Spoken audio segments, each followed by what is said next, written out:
Sophia secretly aborted the child I had waited 5 years for because of Daniel. When I confronted her, she said, Daniel's in such a miserable state, being pregnant would kill him, and it's just an abortion, why are you making such a fuss? I calmed down, not arguing, not causing a scene. Yet, in the end, she was the one who caused the commotion.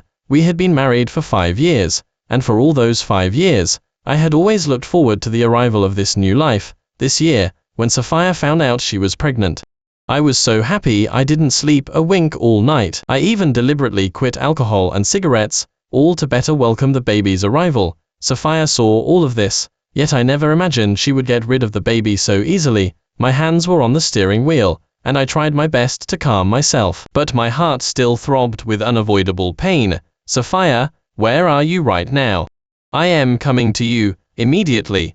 Hearing me say that, Sophia seemed a little annoyed. The surgery's already done, why would you come? Even if you came now, it wouldn't change anything. I lost my temper instantly. Why didn't you discuss this with me beforehand? This isn't just your business. The baby is ours. Even if you're having an abortion, you need my consent. Sophia scoffed, her voice clearly disdainful. Ethan, can you stop being so ridiculous? This is my uterus. Whether I want to keep the baby or abort it, you have no right to interfere. Besides, Daniel's child just passed away not long ago. If you make me give birth now, how much of a blow would that be to him? In that moment, I was completely stunned. I never thought that my wife would abort our child just to avoid upsetting Daniel, the one who got away. I almost screamed, but our child is innocent. Don't you feel sorry for him for doing this? Hearing me say that, Sophia became impatient too. Ethan, are you done or not? The baby's only 3 months old. He doesn't have consciousness yet, so even if I abort him, he won't feel anything. Why are we worrying so much? I wanted to say more, but Sophia hung up the phone directly. Listening to the busy signal, I felt like my world was collapsing. I knew Sophia had never forgotten Daniel, but I never imagined she would go to such lengths for him. That was our child, the one we had waited 5 years for. When I arrived at the hospital, my steps were unsteady, as if I might collapse onto the ground at any second. Sophia saw me and frowned with an expression of disgust. Why did you rush over here in such a hurry? Don't you have work? It was just a girl who was aborted. I didn't even like girls anyway. Her tone was flat, even tinged with disdain. I couldn't imagine these words coming from the mouth of someone who was nearly a mother. A girl is still our baby. I almost shrieked. You know perfectly well how much effort we put in to have this child. There were other people around, and my voice was loud, causing a hint of embarrassment to appear on Sophia's face. She reached out and pushed me. Although it wasn't a strong push, I fell to the ground immediately. I am the mother of the child. If I can bring her into this world, of course I also have the right to prevent her from coming into this world. What right do you have to control me? I didn't even want to tell you this news, but then I thought of respecting you, so I told you. I didn't expect you to just run to the hospital and yell at me. Ethan, you really disappoint me.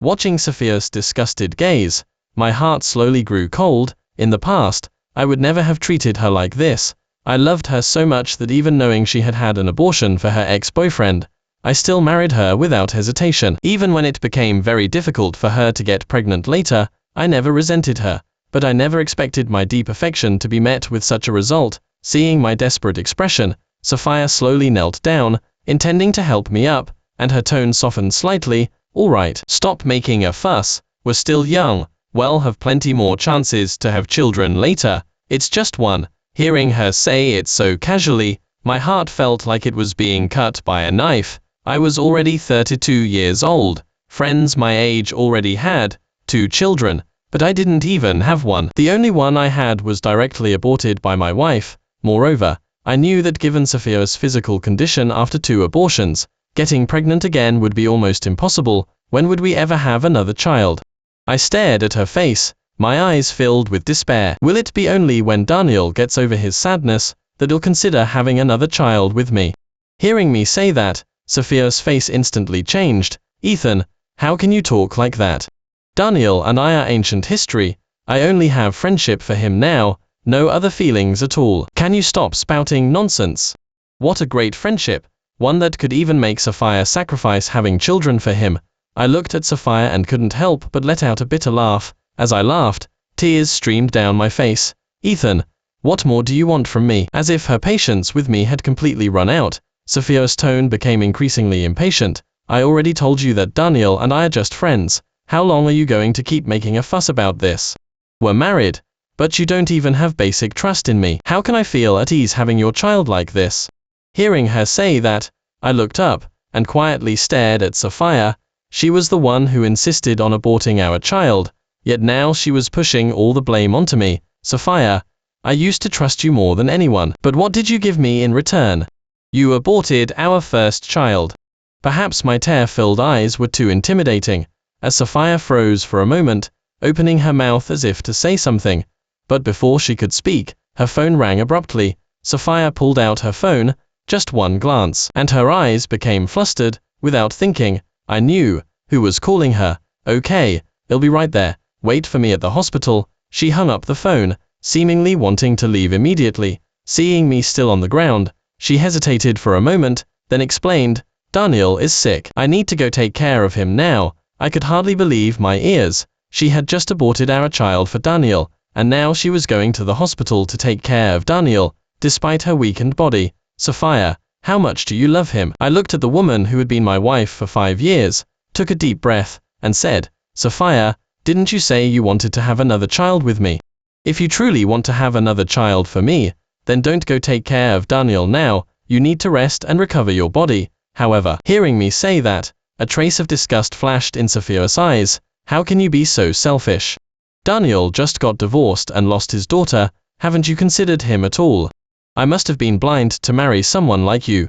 In that moment, my world completely turned black. When Sophia and Daniel broke up due to practical problems, Sophia cried and begged me to marry her.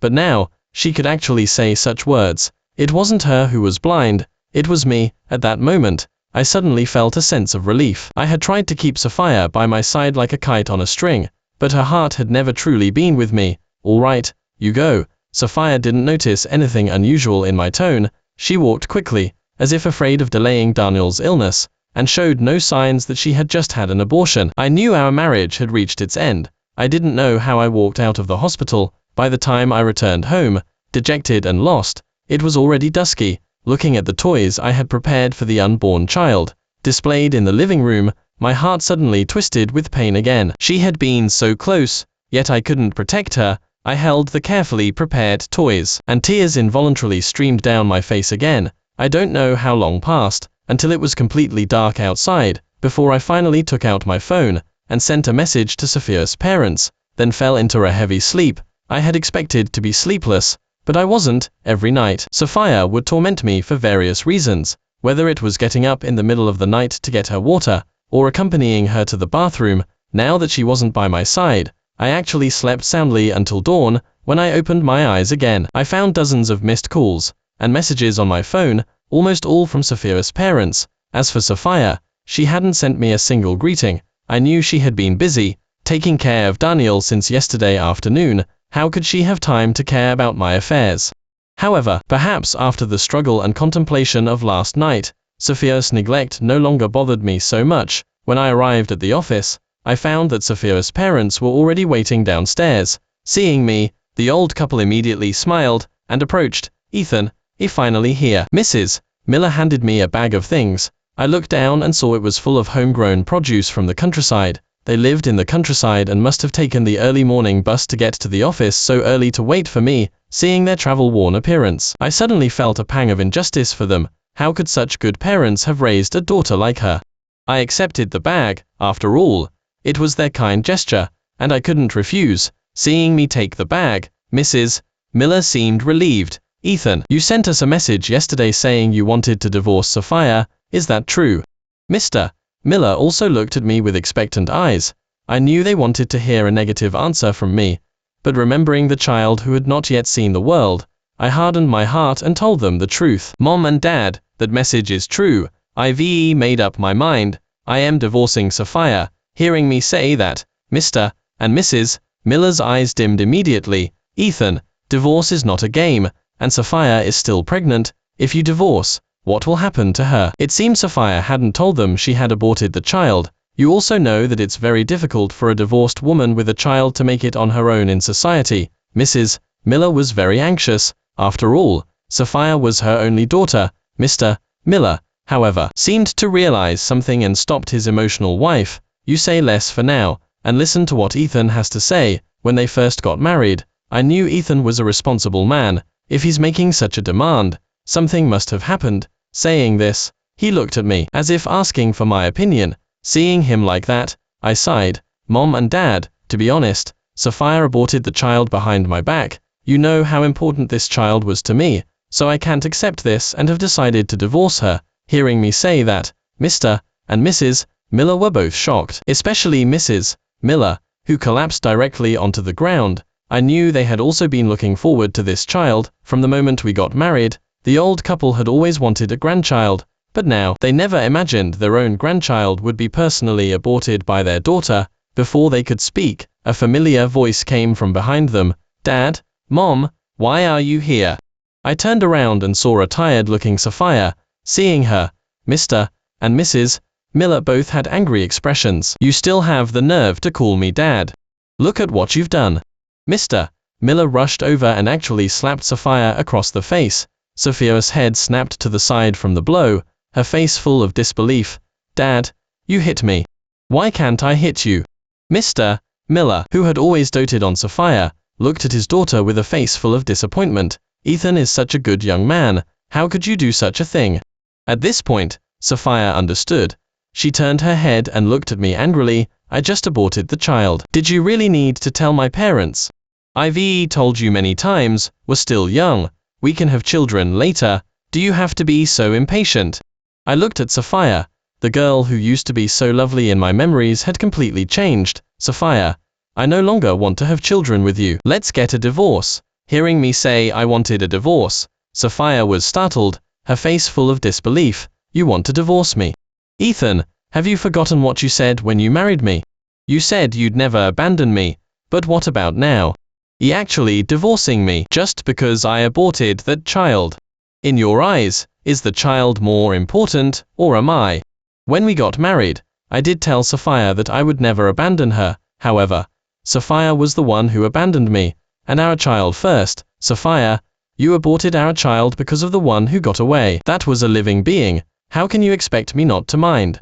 And since Daniel came back, can you swear that you haven't had any other feelings for him? Hearing me say that, Sophia was clearly stunned. Seeing her flustered, evasive eyes, I suddenly laughed. All this time, you never loved me. You just used me as her safety net. Sophia, I don't love you anymore. Let's get a divorce. After saying that, I took out the divorce papers I had already prepared, and threw them at her face. It wasn't until the divorce papers were blown to the ground by the wind that Sophia finally realized I was serious about divorcing her. She started to panic because she knew that her good life now completely depended on me. Ethan, please don't be impulsive. Okay, I really should have discussed the abortion with you, but I also promised you I'd give you another child. Please don't divorce me, okay? I looked at her face, lost in thought for a moment. She wasn't like this when we first got married. At that time, she was gentle and understanding. Whenever I was too tired to go on with work, Sophia was my greatest motivation. But everything changed after Daniel came back. She started staying out all night frequently, always missing our important gatherings, and didn't even know she was pregnant herself. The day she found out she was pregnant, she was crossing half the city to deliver a bento to Daniel until she fainted on the ground. When I took her to the hospital, the doctor told me she was pregnant. A person's love is always limited. Sophia gave all her love to Daniel, so naturally, our child and I didn't get much. Sophia, when I am proposing divorce to you, shouldn't you be happy? This way, you can openly be with Daniel. Wasn't that your lifelong wish? My words were very blunt, and Mr. and Mrs. Miller's faces behind me changed color. Sophia, how could I have raised a daughter like you? Mr. Miller reached out, seemingly wanting to slap Sophia again, but Mrs. Miller stopped him. Sophia looked at her parents, who had once adored her, and then at me, a trace of confusion flashing in her eyes. But just then, her phone suddenly rang, and Sophia, who had just been confused, suddenly looked anxious. I couldn't help but smile bitterly. Daniel's call came at just the right time. I have an urgent matter. I have to go, Sophia spoke, her voice trembling. I looked at her, understanding everything. Sophia, is Daniel the only one whose matters make you anxious? Hearing me say that, a hint of anger flashed across Sophia's face. Ethan, can you stop slandering me? I told you, Daniel and I are just good friends. Do you have to make things so ugly? She looked at me, seemingly disappointed by my unreasonable behavior, but I felt she was just guilty. I have to go now. Daniel is hospitalized. Who else can take care of him but me? You're just too selfish, always thinking about yourself. Unlike Daniel, if he hadn't persuaded me, I wouldn't have come back to see you today. When will you learn to be as generous as him? With that, she turned and left, as if she didn't want to see me anymore. Watching her leave, disappointment flashed across Mr. and Mrs. Miller's faces.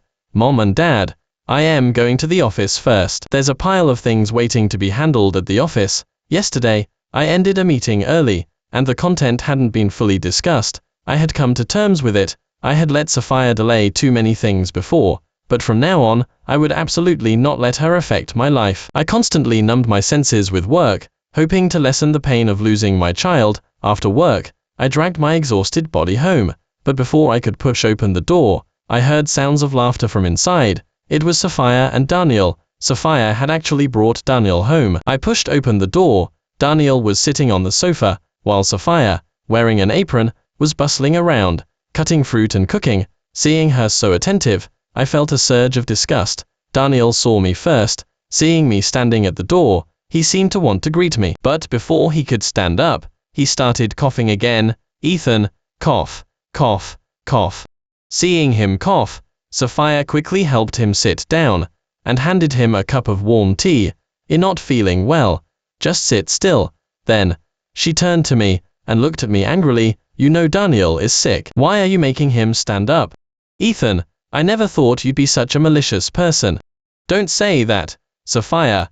Daniel stopped Sophia, looking at me with a self-reproachful expression. Sophia saw I wasn't feeling well and no one was home, so she worried and brought me here.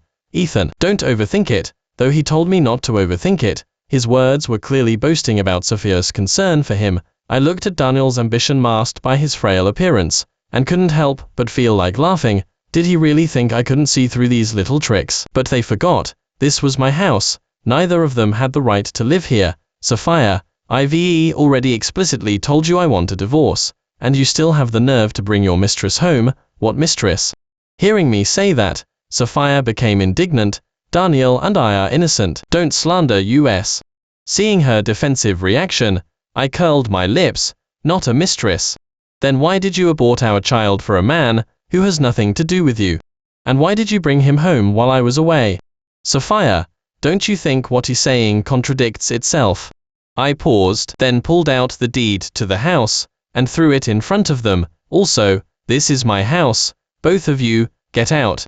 I had always been very good to Sophia. In our 5 years of marriage, I had rarely said anything harsh, let alone yelled at her. Seeing me like this, Sophia was startled at first, then a venomous expression appeared on her face. What right do you have to tell me to get out? This is your home, and it's also my home. I have the right to let Daniel stay here. Ethan, look at yourself now. Where's the grace you had when we got married? If I had known you were like this, I would have married a homeless person on the street rather than marry you. I looked at Sophia and suddenly felt those words should come from me. Her family's financial situation wasn't good. If it weren't for me, how could she have established herself in a big city like Evergreen City and found such a good job? Unfortunately, she never understood gratitude. Sophia, this will soon no longer be your home. If you don't want to divorce me, I have 1,000 other ways to make you divorce me. And you wronged me first, so why should I talk about grace with you? Both of you, get out now. Sophia's face turned green with rage, while Daniel's face behind her was pale. Sophia, let's go first. Since I am not welcome here, let's go to my place instead. It's all the same anyway. Looking at Daniel's pale face, Sophia's face showed a pained expression. But Daniel, if we go back to your house, seeing the old layout will just make you sad again. Then, she looked at me, her eyes filled with resentment and anger. It really too cruel. Daniel just went through such a painful experience, and actually kicking him out of our house. Hearing her say that, I couldn't bear it any longer. I rushed forward and slapped Sapphire across the face. His child is gone. And my child is gone too. Do you really want to compare who's more miserable? I am saying it again. Both of you, get out, or don't blame me for calling the police. Seeing that I was serious, they didn't dare to say anything more and packed their things, then left. After they left, I collapsed onto the sofa. I had thought that getting a divorce from Sapphire would be enough, but seeing her like this, I knew I had to do much more than just divorce her. Thinking this, I took out my phone and sent a few messages to a contact. The other side was very efficient. Not long after, they sent me several photos of Sapphire and Daniel holding hands and entering a hotel together. Looking at those photos, I slowly narrowed my eyes. They were the ones who wronged me first, so don't blame me for being merciless. The next day, I posted the evidence I had collected and the abortion certificate from the hospital online. The statement was well reasoned, and I used my real name, so it was trending online in no time.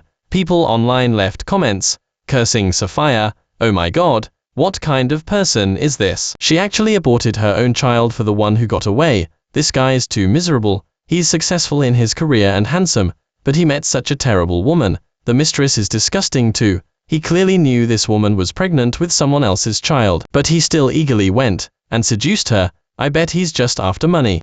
Watching the comments, I slowly curled my lips. Sapphire, you who cherish your reputation so much, what kind of expression will you have when you see these comments?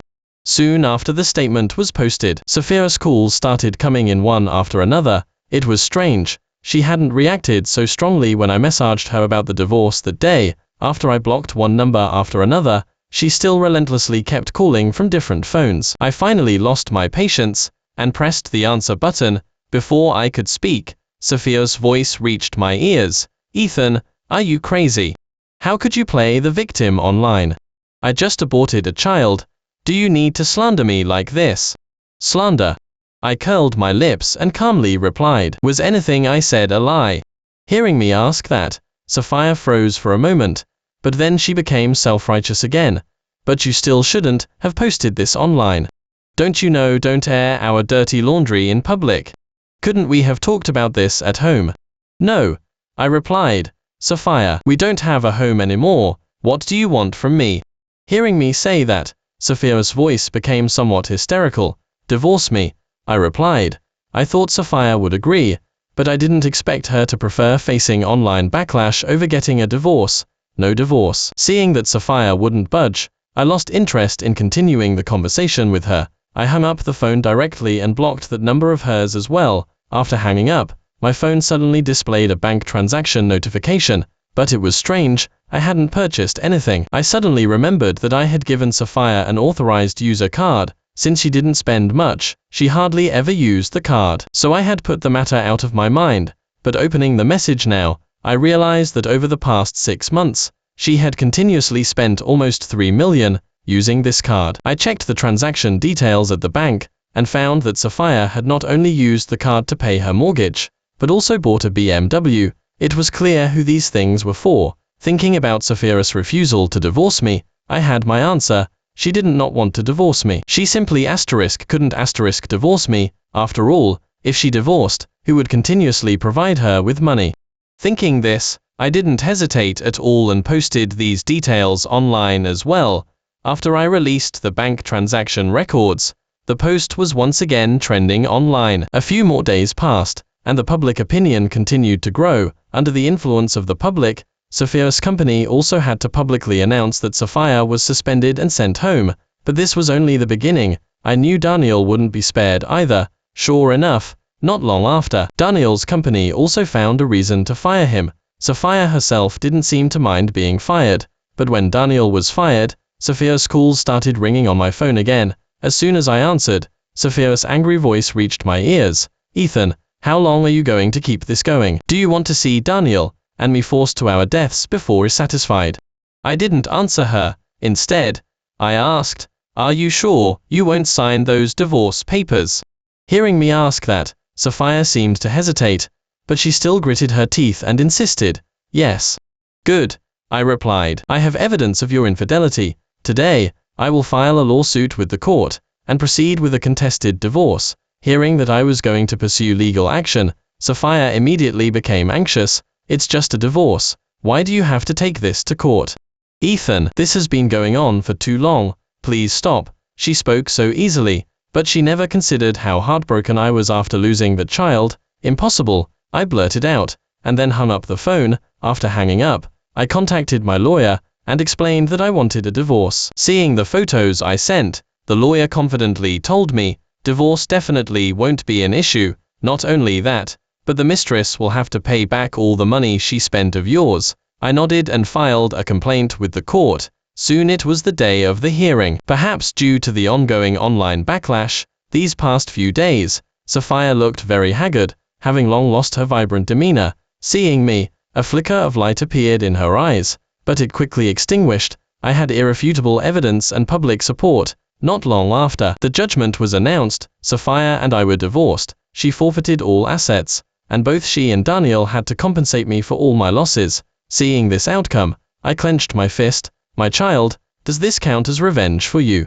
When I returned home, I opened my phone and discovered a major finding by people online recently, that Daniel wasn't a good person at all. His previous wife had been brutally murdered by him due to domestic violence, and his moving to Evergreen City to move in with him was merely for money. Not only that, I heard that after Daniel lost his job, he took all his anger out on Sophia, physically abusing her and verbally insulting her. Now, he had not only lost his job, but was also burdened with a $3 million debt to me. People online speculated that Sophia probably wouldn't have any good days ahead. This woman is so foolish, giving up such a good husband for a scumbag like him. People get what they deserve, that's all I can say. She's just destined to spend the rest of her life in abuse and scolding. These messages, however, caused no ripples in my heart. Even with Sophia reaching this point, it still couldn't mend the bitterness in my heart after the child was aborted. She personally aborted the child. She brought herself to this state. It was all her own doing and had nothing to do with me.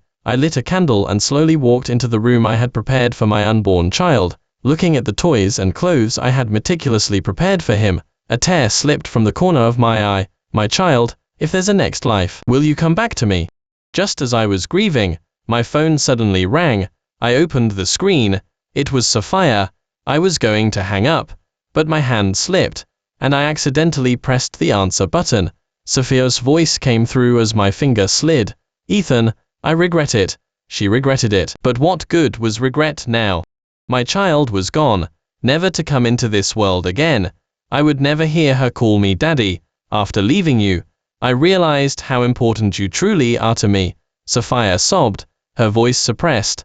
I am willing to have another child for you. Will you forgive me? However, hearing her say that, I merely smiled. Sophia, don't you think he's saying these things a little too late?